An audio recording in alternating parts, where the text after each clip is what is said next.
Bonjour à toutes et à tous. Donc, je vais procéder en trois temps. Tout d'abord, essayer de rendre raison de ma présence ici cet après-midi et de la possibilité qui m'est offerte donc, de mettre des mots sur pas simplement un matériau photographique, mais sur un parcours photographique, sur une histoire. Ensuite, donc, je me demanderai avec vous ce qu'il en est donc, du savoir-faire, de l'art, au sens de pratique, de celui qui dit « je ne suis pas un photographe ». Alors, s'il n'est pas un photographe, qui est-il et que fait-il? Et dans un troisième temps, donc, j'essaierai de qualifier plus précisément ce que fait celui qui dit « je ne suis pas un photographe ». Alors, je vais tout d'abord donc rendre raison de ma présence ici, cet après-midi, privilège, j'utilise ce mot, que j'ai de pouvoir entrer avec vous dans une œuvre, l'œuvre de Raja Kohanyan. Cette possibilité ne tient pas à un savoir académique sur la photographie. Je ne suis pas historien de l'art, je ne suis pas historien de la photographie. On connaît les noms des personnes référentes à la matière. Je ne suis pas sociologue de l'art, je ne travaille pas sur la photographie art moyen, l'argument est connu aussi. Je ne suis pas sémiologue, je ne suis pas philosophe de l'image, je ne suis pas essayiste. Alors qui suis-je aussi donc pour pouvoir parler avec vous, devant vous, de ce travail? Eh bien, tout d'abord, je dirais, j'ai été un petit garçon, c'est arrivé, qui à 10 ans et demi se voit offrir un petit appareil photographique d'un format étonnant, ça ressemble à un cube, ça s'appelle un Brownie Flash. Et il a ce Brownie Flash dans les mains. Petite photo, carré, etc. Et il ne cessera, celui-ci, en grandissant, de manipuler des appareils photographiques. Mais surtout, le petit enfant a grandi, il est adolescent, et comme le permet à l'époque toute institution culturelle, toute maison de la culture, toute maison des jeunes, il a la possibilité d'entrer dans un labo photo.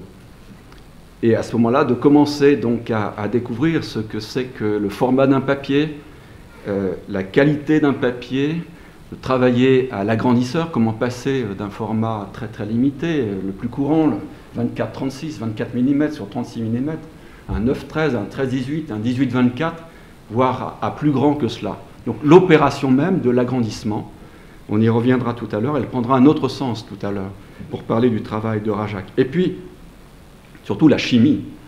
Alors la chimie des bains et l'odeur acide de ces bains, donc le révélateur, puis le fixateur, les temps de séchage nécessaires pour tout cela, l'ambiance de la lumière rouge inactinique, donc qui permet de travailler sans impressionner le papier photographique.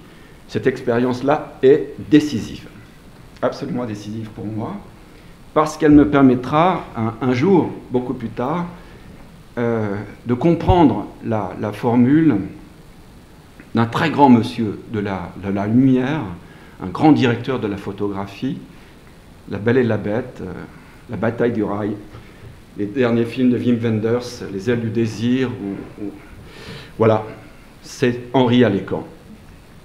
Et Henri Alécan me donne accès à la formule, le 12 éboulis des gris et blancs.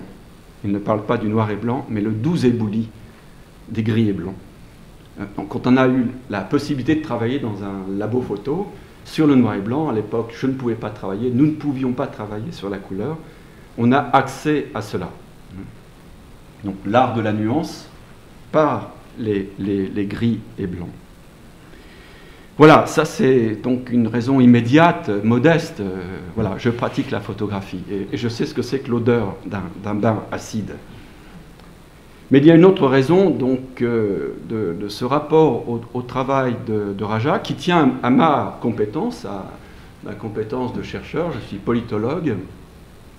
Et là, c'est un rapport oblique, tout à fait indirect, mais combien important, vous allez voir, qui se noue avec le travail de Raja. Je suis politologue, et donc, a priori, la vocation pour le politologue, à la différence du travail de l'historien, de l'archéologue ou de l'anthropologue, c'est de travailler sur le temps présent, le temps convulsif, agité des campagnes électorales, municipales, nationales, européennes, etc. Et de dire ce qu'il en est de tout cela. Il se trouve qu'à Lyon, à titre collectif, puis ensuite personnel, que j'ai continué, on a tout de suite voulu donner une inflexion à ce travail donc sur le temps présent de l'histoire de cette ville, de cette agglomération qui est en train de devenir métropole, de deux manières.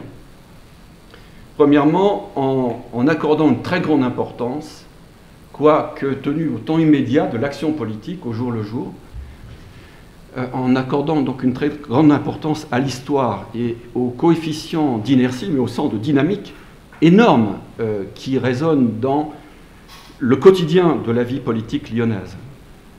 Je ne peux pas comprendre comment les premiers adjoints du maire de Lyon sont toujours des médecins si je n'ai pas 4 ou 5 siècles d'histoire hospitalière lyonnaise en tête.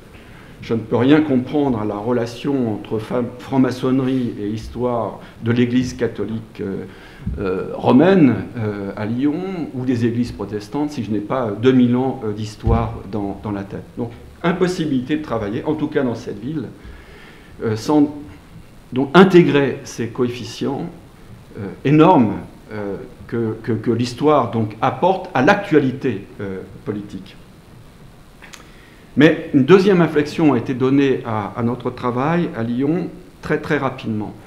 C'est que derrière tout ça, et derrière les stéréotypes notamment appliqués à la ville de Lyon, ville secrète, ville de réseau, ville cléricale, quelque chose se dit qui n'a même plus rapport à l'histoire.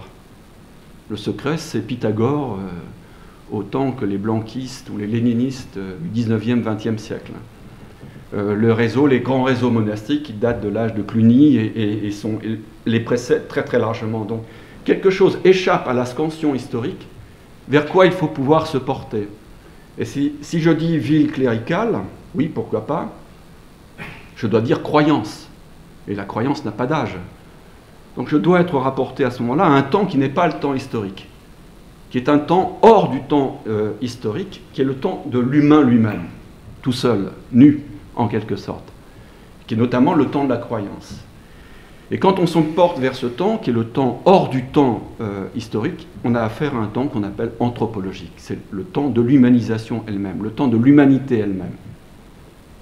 Et dans la première attestation de l'humanité, en tant qu'elle est vraiment humaine, il y en a une, elle est à notre disposition, pourvu qu'on se rende à Jérusalem, dans le musée Rockefeller de Jérusalem.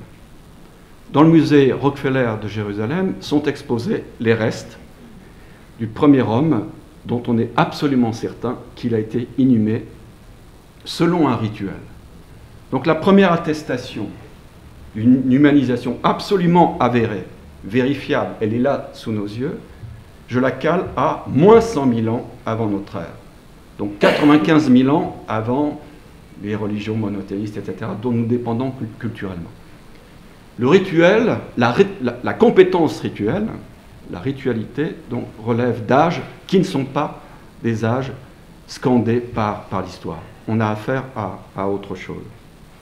Et c'est là que tout va se jouer. Car une amie arménienne, Maritsa Bogossian, pour la nommer, me dit « Philippe, tu devrais, toi qui t'intéresses aux commémorations, à la ritualité des commémorations civiques, religieuses ou autres, tu devrais voir le travail de quelqu'un que je connais qui s'appelle Rajak Ohanian. » Nous sommes dans les années 99-2000. Ce Rajak Ohanian a été concerné au premier chef, donc par ce qui se passe dans le Haut-Karabakh, donc la guerre du Haut-Karabakh, est revenu de ce territoire avec des images. Et donc, je suis mis un jour, je ne peux pas le dater exactement, donc, mais la période est à peu près certaine. Hein. Rajak revient du Karabakh en 97, donc la rencontre se fait entre 97 et 99. Et je me retrouve donc devant la personne et devant les motifs photographiques qui ont rapport à de l'absence. Et c'est sous ce motif-là, donc très précisément, donc le premier rapport que nous établissons, c'est le rapport aux défunts. Le plus là, ils ne sont plus là. Donc la connivence qui va se construire, l'amitié qui va naître de ce premier contact, se noue là, sur ce motif, qui est un motif anthropologique. qu'en est-il de notre rapport aujourd'hui ou passé donc à ceux qui ne sont pas là. Et donc c'est sous ce motif que je deviens l'hôte d'un lieu dont je vais parler, le bénéficiaire d'une rencontre et le témoin étonné, voire ébahi des effets d'un travail.